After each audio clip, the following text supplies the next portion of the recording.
The stars never answered her. For as long as she could remember, she had cried into the dark, her voice swallowed by an endless vacuum that offered no warmth, no reply, only silence. Her name was Shari, though no one had spoken it aloud in cycles. She was born under cold lights in the artificial wombs of the Valkyrie, a race renowned for intellect but infamous for its lack of compassion. Among them, Shari had been labeled a deviation. Her eyes, unlike her peers, could dilate.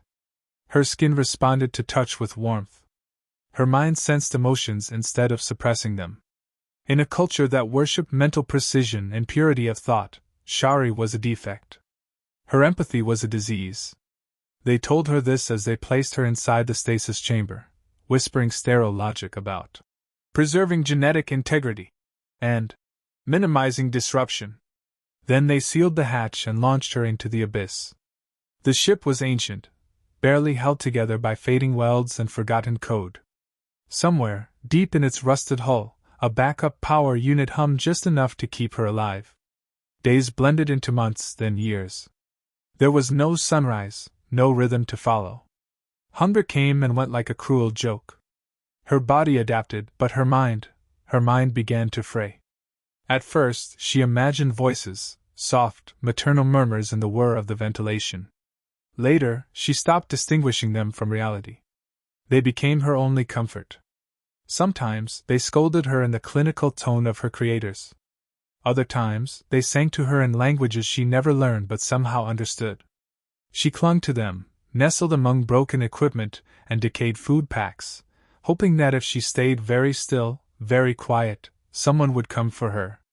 But no one ever did. The ship, drifting beyond charted space, bore no identification and transmitted no recognizable signals. The galactic network had long since blacklisted Valkyrie rogue vessels after the collapse of their inner worlds. No merchant or scavenger would waste fuel on a derelict. So she remained, growing thinner, paler, quieter. Her voice, once shrill with the desperation of childhood, grew soft and coarse with age. Sometimes she no longer spoke at all. What was the point? The air filters worked only intermittently now, filling the narrow corridor near her pod with a damp metallic stink. Gravity failed more often than not. Her thin limbs floated weakly, too tired to fight inertia. Memories, too, betrayed her. She tried to remember her mother's face but could only summon the clinical mask of a geneticist. She tried to remember warmth, but her earliest sensation was the cool touch of diagnostic gloves. She sometimes dreamed of colors, vivid purples and golds from books she wasn't allowed to read, but woke to the ship's flickering emergency light. The only constant was the quiet. A silence so complete, so absolute, it became her only true companion. Yet even that began to change. It started with the lights. Not the standard emergency reds, but tiny blue pulses from the comms console. She didn't notice it the first time. It was too faint. But over days, it grew steadier. The voices in her head grew quiet, curious. She floated closer and brushed her fingers against the dusty screen. Symbols blinked, meaningless, but rhythmic. A pattern. Something outside was sending her a signal? No language she understood, but it wasn't random. The ship's translator, a device long inert, briefly sparked to life, trying and failing to parse it. She tilted her head. The signal repeated. Short, short, long. Then again. Again. She wept. Not because she understood it, but because it was not her imagination. Something real, external, alive, had reached her. The tears came freely, silently, as they always did. Not warm like the ones she saw in ancient video fragments, but cold and clear, drifting from her face into the stale air. Her hands trembled as she pressed them against the glass of the viewport. She saw only darkness, stars, nothing more than usual. But somewhere beyond all that emptiness, someone had chosen to listen. Her lips moved slowly, shakily. I hear you. Of course, she didn't know if they'd hear her back. Her own systems were too decayed to transmit. Still, every pulse of the light reminded her, someone wanted to find her. She began tapping back, mimicking the rhythm with the only working piece of hardware left, a broken diagnostic sensor that flashed faintly when touched. As hours turned to days, the exchange continued. The ship groaned and shifted in its sleep, as if aware of this new connection. She noticed changes in the temperature, slight, but meaningful. Her body responded to the anticipation with a strange alertness. Food no longer mattered. Sleep became shallow. Every waking hour, she listened, tapped, watched. The messages had no words, no translations. But they had music. Not in melody, but in rhythm, in pacing. Like the beat of a heart. Her race had silenced their own hearts with genetic engineering. But she had always heard hers. She now imagined that someone on the other side had a heart, too. A strange, alien heart, but one that beat with a cadence that felt familiar. It gave her strength to wait a little longer. Perhaps they didn't know who she was. Perhaps they thought she was a machine, or a signal glitch. It didn't matter. Someone had reached out. And in the boundless sea of stars, that single act carried more meaning than 1,000 promises. Shari closed her eyes and whispered something into the silence. Not a prayer. Her people had no gods. But it sounded like one. A plea without words. A longing carved into the bones of her being. If someone had listened once, maybe they would come.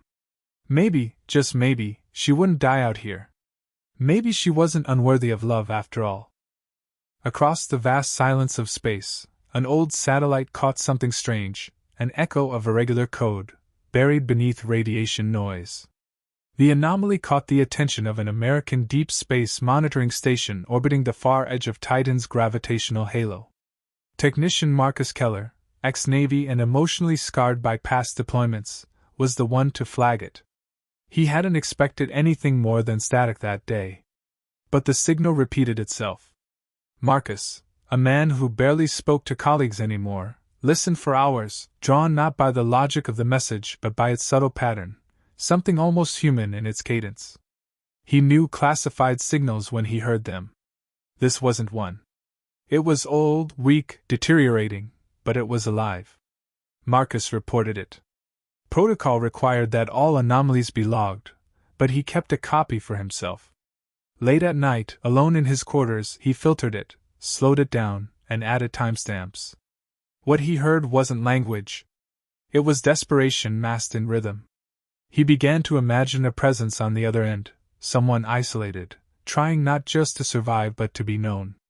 He sent it to Dr. Lila Monroe, a linguistic AI researcher who owed him a favor from an earlier systems breach cover-up. She was intrigued.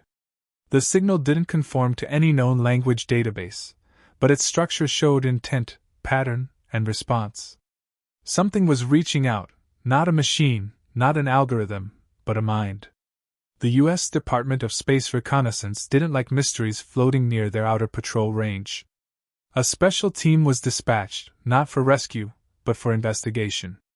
That's how the Pathfinder crew came to be involved, a black-budget vessel with no official existence, and the capability to intercept objects in deep drift.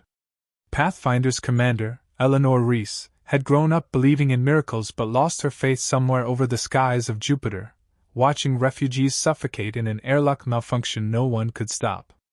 Yet something about this mission stirred her. Perhaps it was how fragile the signal felt. Perhaps it was how quiet the stars had been for too long.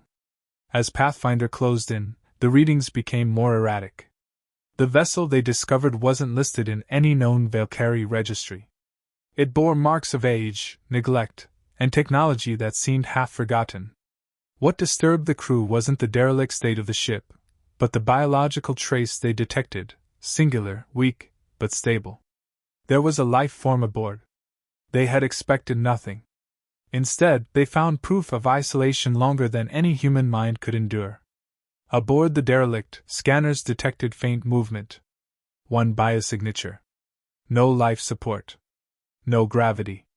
No heat beyond residual decay. No known transmission equipment should have survived. And yet, someone had reached them. They prepared for contact with extreme caution, unsure of the nature of the survivor. They ran simulations, sent in drones, read atmospheric conditions. The survivor remained still, the signal unchanged. Some argued it was a trap. Others that it was a remnant of a long-dead experiment. But Commander Reese made the decision. They would open the hatch. Not because of orders, but because she could not allow someone to die out there unheard.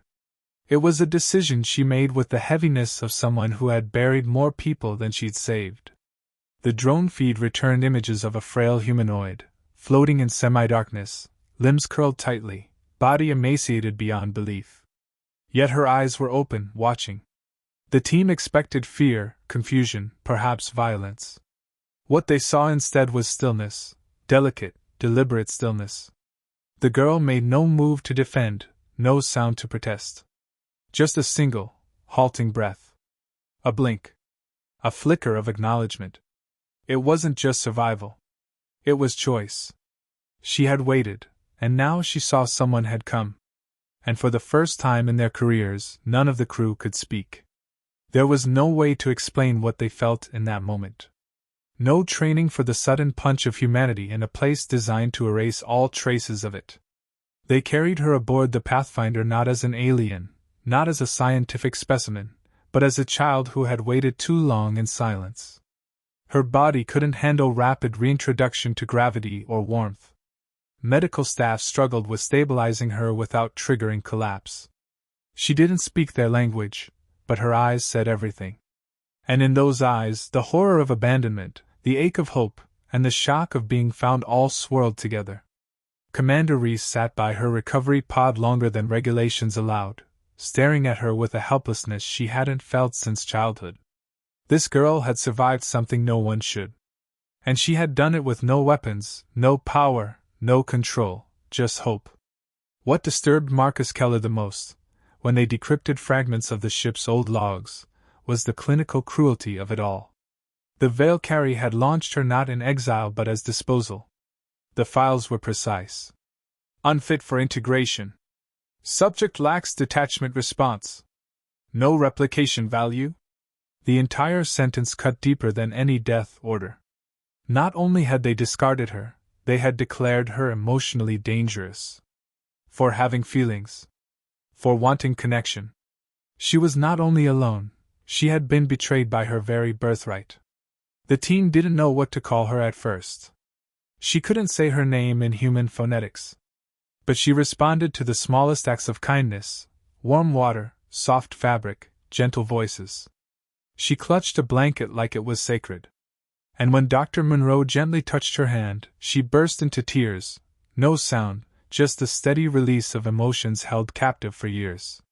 The crew didn't see her as alien anymore. They saw her as someone who had waited to be loved. Someone who had been told she didn't deserve it. And now, surrounded by strangers from a distant world she'd never imagined, she began to unlearn that lie. The silence that had once been her world was now filled with heartbeats, voices, the soft rhythm of machines keeping her alive. She didn't understand the words yet, but she understood the meaning. She had not been forgotten. She had been found. Her recovery was a slow unraveling of trauma layered so deeply that even medical scans failed to interpret some of the damage. Physically, she stabilized within days, but the behavioral signs told another story. She flinched at electronic tones, avoided reflective surfaces, and panicked when doors sealed behind her. She didn't react to authority or respond to command structure, not out of defiance, but from having never been taught such things in a nurturing context. Instead, she responded to tone, warmth, presence. She didn't understand military discipline, but she understood comfort. She followed kindness. And that, more than anything, unnerved the Pathfinder crew. The official debrief requested by the Department of Space Reconnaissance demanded analysis. What species? What capabilities? What potential threats? What political consequences might emerge? They wanted footage, linguistic breakdowns, genomic assessments. Pathfinder sent minimal data. Commander Reese filed the report under diplomatic ambiguity, citing safety risk due to psychological trauma. She wasn't protecting a secret. She was protecting a child. No one on her ship saw her as a specimen anymore. She was just her. She had no Earth name, but the crew started calling her Solène, borrowed from an old Earth word meaning solemn, dignified, and rare. Solène didn't speak, but she mimicked. The crew noticed she learned rapidly, not through vocabulary but through emotional resonance. She mirrored reactions with unsettling accuracy. A gesture made in calm would be repeated in calm. A laugh, though still foreign to her, triggered her to blink rapidly and mimic the intonation. But fear, when someone near her raised their voice in frustration or slammed a console shut, would reduce her into a shaking, fetal silence. She had been programmed to expect violence from noise. Her body remembered before her mind could reason. Those instincts couldn't be faked. The horror she had endured wasn't theoretical. It had been engineered. Through extensive analysis of her recovered vessel, AI subroutines decoded fragments of her life in transit. Solène hadn't merely been abandoned. She had been studied in isolation. Sensors logged her biorhythms, her expressions, her attempts to build patterns with food residue, cloth scraps, even with light. When systems failed, no backup was ever sent. Logs indicated deliberate neglect to study long-term cognitive deterioration. They had left her with partial oxygen cycles and observable sensory deprivation. In essence, they turned her mind into a live experiment. Solène was not just a victim of exile. She was a prototype of cruelty, engineered not to die, but to collapse slowly. Pathfinder's science team was divided. Some argued she was a liability, a potential threat wrapped in a tragic package. Others believed she might be the last of a genetic line, modified beyond her species' norms for reasons still unclear. But none could deny that she had survived what no one should. The argument wasn't about whether she was sentient. It was about whether Earth had the moral strength to care for someone who wasn't even supposed to exist. Marcus Keller summarized it bluntly. She ain't a threat. She's a mirror. And we're just scared of what we see in her. Solène began forming attachments slowly. Not with the strongest or the most comforting crew members, but with those who treated her like a person, not a responsibility. The ship's cook, a former foster kid turned interstellar chef, made a habit of leaving small bowls of different textures on the table: soft grains, smooth sauces, crunchy flakes. Solène always touched them first, then tasted. It became a ritual. A tiny, unspoken trust-building exercise. One night, she left a folded napkin in the shape of a star next to her tray. No one taught her that. It was her own invention. Her own reply. The horror came when she finally touched a screen on her own. Navigational data filled the glass. She stared at the galactic maps, tracing the coordinates of where she'd been found. Then she moved her finger. Slowly, she dragged it across the quadrant, stopping over a cold expanse listed as an abandoned Valkyrie sector, uninhabited, unclaimed. She tapped it twice. Then she sat back, eyes empty, lips trembling. The AI pinged the location. Records showed that the system had once hosted 3 moons, one now destroyed. Archived files suggested the place was once a Valkyrie youth compound, erased from all diplomatic records. Solène knew it. Not from memory. From pain. Commander Reese began digging through black files. She found disturbing references to genetic correction facilities, places where those deemed emotionally unstable were altered or removed from population lines. A sanitized genocide hidden behind administrative rewording. Solène was one of them. A correction failure. The last of a generation they tried to forget. The horror wasn't just what was done to her, it was how systematically it had been erased. Whole histories rewritten to hide that someone like her ever existed. She hadn't just been alone in space. She had been erased from the future. Pathfinder stopped transmitting standard reports.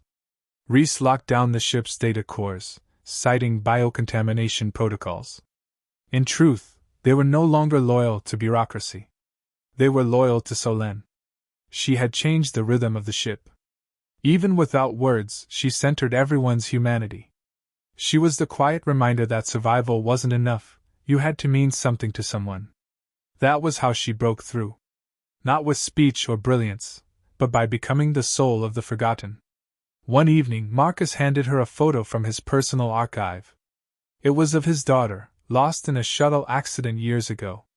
Solène studied it, then slowly placed her palm on it. Then on his chest. She didn't know the words for grief, but she knew. And he broke down, quietly, gripping the edge of the table, not because she hurt him, but because for the first time since his daughter's death, someone had seen that he wasn't okay. Solène's existence wasn't an enigma anymore. It was a challenge. She had suffered the worst of alien cruelty, and still reached for connection. She had every reason to close off, yet chose to mimic empathy. Where she came from, such emotions were labeled as genetic flaws. Here, on this ship, among humans bruised by their own losses, those same flaws became her superpower. Her silence was no longer empty. It was full of meaning, of emotion, of things language couldn't carry. She didn't need to speak. She was already understood. The order came without warning, classified override from Central Command. Pathfinder was to reroute immediately. Solène was to be transferred into custody at Lunar Station 11. No appeal. No discussion. Rhys stood frozen reading it, realizing that despite everything, Solène was still seen as an artifact, a variable too dangerous for the public or press. The official excuse was protection. But it was a clean sweep operation. They weren't bringing her in for care. They were disappearing her, the same way her people did. The crew's reaction was swift. The illusion of neutrality shattered. Marcus threatened mutiny. The medic refused to prepare her for transfer. Even the AI assistance loop was overridden by manual lockdown to prevent remote hacking. For the first time in decades, the crew wasn't just working, they were resisting. It wasn't about politics. It was personal. Solène had become their reason. Not a symbol, not an asset. Family. And Earth's government had just declared her expendable. Rhys met with her senior staff in private, the tension of insubordination thick in the air. They all knew the consequences: dishonor, imprisonment, maybe worse. But no one backed down. Not a single officer expressed hesitation. In that moment, they weren't soldiers. They were human beings who had seen horror, and had chosen not to become it. The plan was reckless: feign a system's malfunction, send falsified location signals, and vanish into the shadow lanes outside the main warp corridor. It was treason. It was the right thing. As Pathfinder deviated, Earth's long-range surveillance AI flagged the ship's trajectory. Unmarked patrol units were dispatched. The chase began silently, spanning vast sectors of empty space. The ship's communication relays were cut. No backup. No allies. Just their bond with each other, and a girl who had never known safety. Solène sensed the change. She clung closer to the people she trusted. The cook kept her hidden in ventilation clusters, bringing food, puzzles, music. Her body no longer trembled. But her eyes did not lie. She knew this fight wasn't just about her. It was about proving she mattered enough to be fought for. The patrol ships weren't the usual kind. They carried dampener fields, experimental gravity disruptors, and zero insignia. That meant black-budget operations, off the books, untraceable. These weren't just enforcers. They were erasers. Pathfinder had 3 days before interception. The science team worked non-stop, encrypting data, forging evidence to make Solène look like a Terran refugee to delay identification. One engineer proposed smuggling her off via a mining outpost, but Rhys shut it down. She wasn't a secret to be hidden in the dark. She was a child who deserved the light.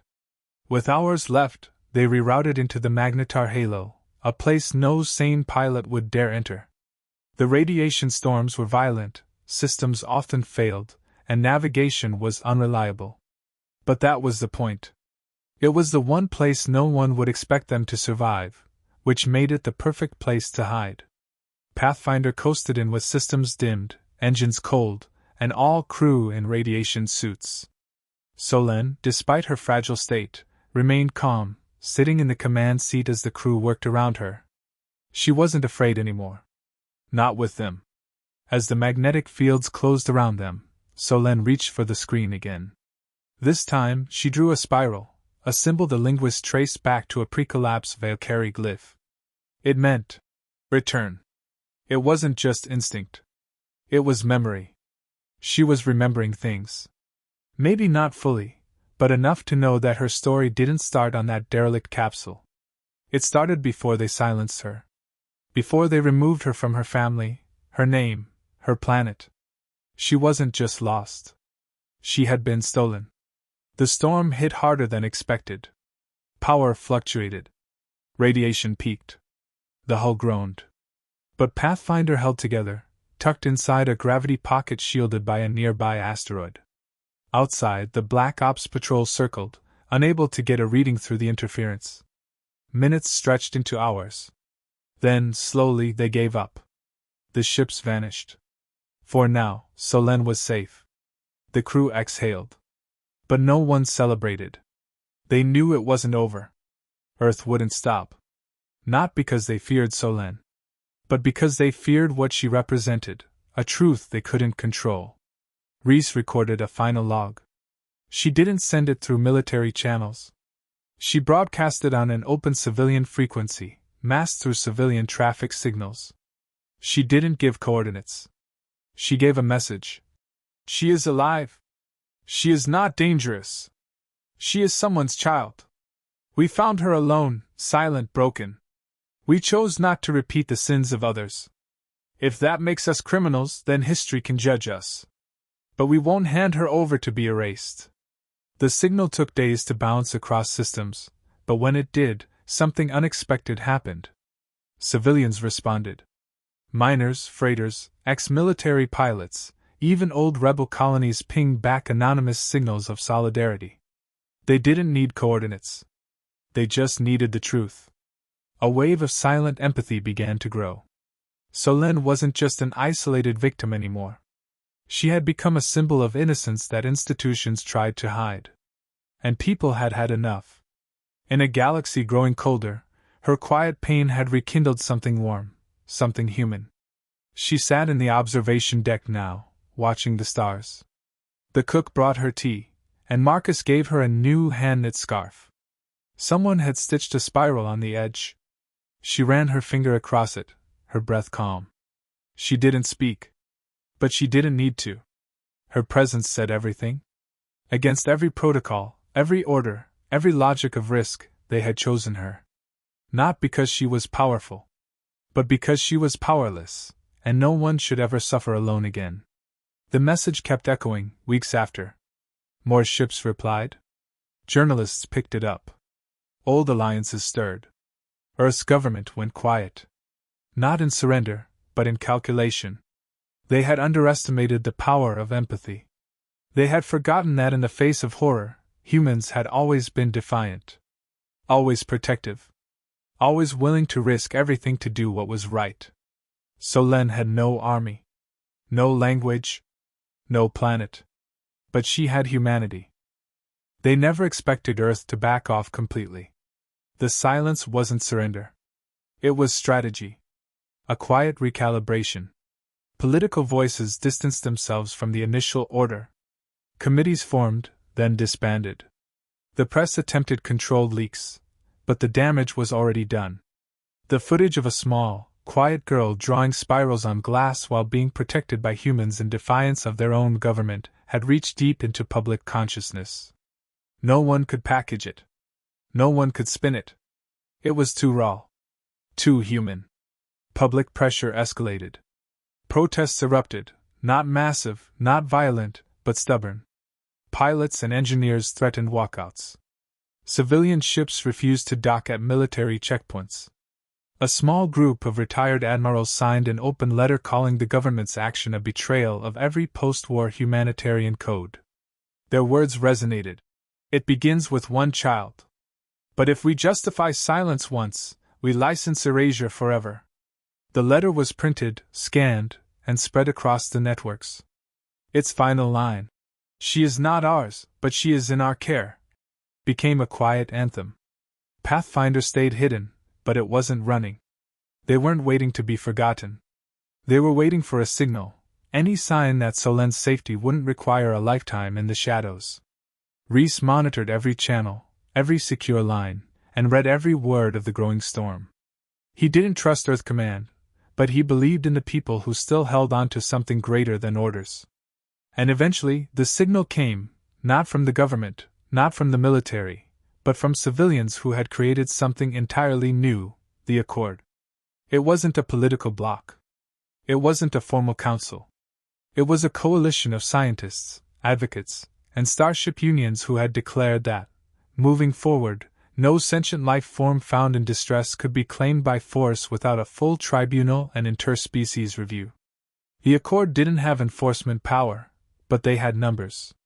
And more importantly, they had ships. Hundreds of them. Working together to form a safe corridor across neutral space.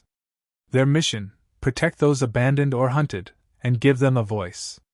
Solène was the first name on the registry. They didn't call her alien. They called her survivor. The message was clear: come to them. They would take responsibility. Not as captors, but as witnesses. Pathfinder's crew debated it. It meant risking exposure. But it also meant hope. Not for anonymity, but for a future where Solène could walk among others without fear. The decision didn't belong to Reese or the crew. It belonged to her. She was handed the data slate, shown the ships waiting, the people advocating. She looked up, didn't cry, didn't flinch. She nodded once. The flight to the Accord rendezvous point was tense. They traveled under escort from defected freighter captains and ex-military loyalists who no longer trusted orders over conscience. The ships formed a chain of overlapping signals, blocking tracking pulses and masking trail signatures. It was risky. If Earth Command sent a retaliatory force, there would be no escape.